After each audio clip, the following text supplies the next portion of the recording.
Hi everyone, welcome back to Connie's English. 今天呢，我会继续阅读 Pride and Prejudice 傲慢与偏见的第3章。如果大家还没有听第1、2章的话呢，记得先倒回前几集。另外呢，如果大家想认真阅读这本书的话呢，我已经把这本书的电子版本放到我们的电子书架上了，所以大家如果想阅读这本书的话，可以直接到这一集下方的链接去购买，那就可以阅读这本书的完整版本。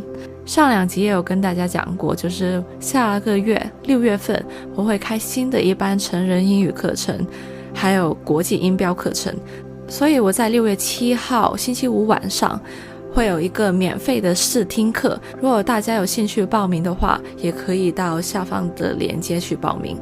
那我们现在就开始吧。Chapter 3. Not all that Mrs. Bennet, however, with the assistance of her 5 daughters, could ask on the subject was sufficient to draw from her husband any satisfactory description of Mr. Bingley. They attacked him in various ways, with barefaced questions, ingenuous suppositions, and distant surmises, but he eluded the skill of them all, and they were at last obliged to accept the second-hand intelligence of their neighbour Lady Lucas. Her report was highly favourable. Sir William had been delighted with him. He was quite young, wonderfully handsome, extremely agreeable, and to crown the whole, he meant to be at the next assembly with a large party. Nothing could be more delightful. To be fond of dancing was a certain step towards falling in love.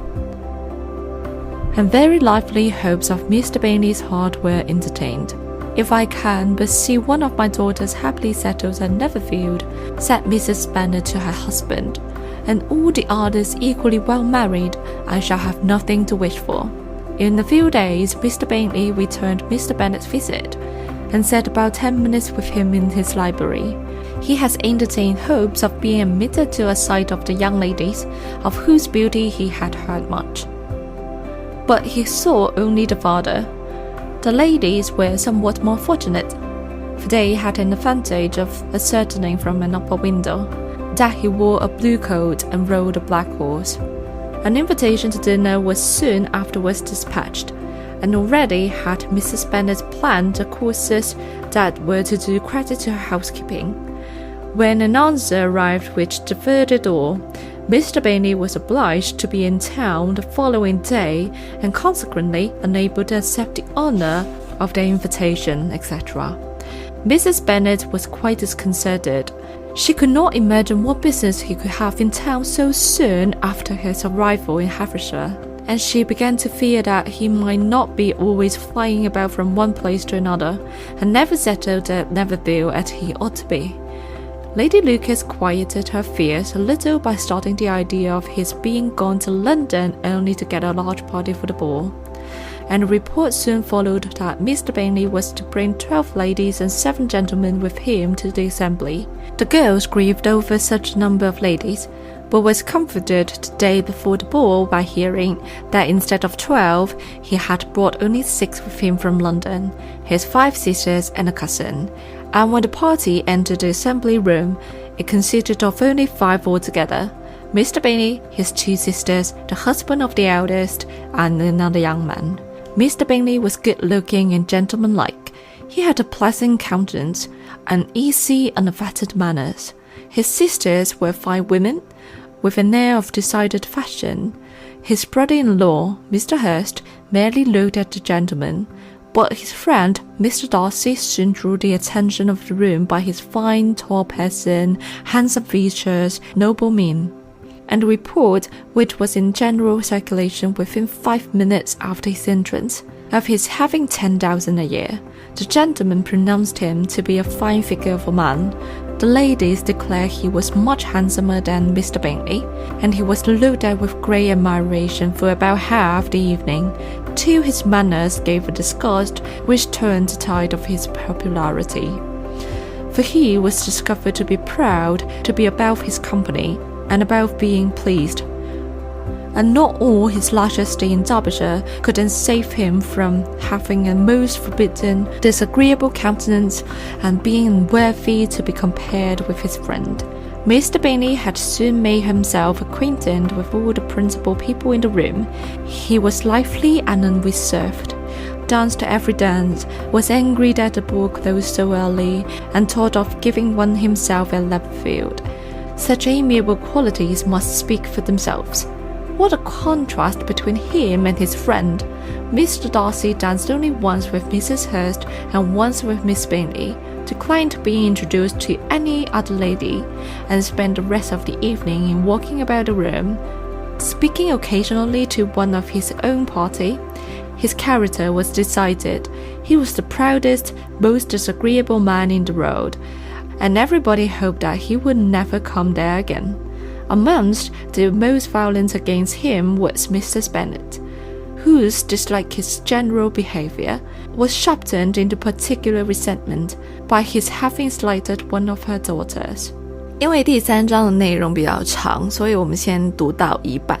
那在刚才的内容中呢，就是主要的讲述 Mr. Bingley 拜访了 Mr. Bennet， 然后在他的书房中短暂的交谈。然后 Mrs. Bennet 还有她的女儿都非常热切的想知道关于更多 Mr. Bingley 的资讯或者讯息，但是对于无法直接跟他互动感到一些沮丧。但是呢，他们很快就在一次的当地的舞会上就有机会见到他，就在那个 assembly。那在这个 assembly 就是舞会上呢， Mr. Bingley 给人留下了非常好的印象，就非常的活泼热情，与不同的人去跳舞，然后对他们其中一个女儿表现出兴趣，然后因为跟他跳了2次舞，然后他的友好还有社交能力跟他的朋友 Mr. Darcy 形成了鲜明的对比。因为 Mr. Darcy 就显得很骄傲冷漠，拒绝与自己圈外的人去跳舞。 Mr. Darcy 的傲慢行为呢，也引起了在场人的不满，尤其是他拒绝了跟 Mrs. Bennet 的其中一个女儿 Elizabeth 去跳舞。在这里呢，就是第3章的一半内容，其中我也抽出了一些单词可以分享一下。所以第一个就是 barefaced， barefaced 就是厚颜无耻的意思。例如在这一章中，他有一句 They attacked him in various ways with barefaced questions， 就是他们用不同的方式去攻击他，就是用一些无耻的问题去攻击他。所以第一个就是 barefaced。 第二个单词呢就是 eluded， 就是躲避的意思。 But he eluded the skill of them all。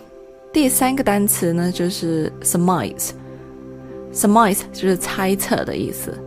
With barefaced questions, ingenuous suppositions, and distant surmises。 所以 surmises 就是猜测。第四个就是 disconcerted， 是不安的意思，不安。 Mrs. Bennet was quite disconcerted。 第五个是 grieved， 就是悲伤伤心的意思。 The girls grieved over such a number of ladies。 那以上几个单词就是从刚才的内容中抽出来的。那下一集呢，我会继续读第3章的剩下的内容。那如果大家有兴趣报名6月7号的免费试听课的话呢，记得到下方的链接去报名。那我们下次再见，拜拜。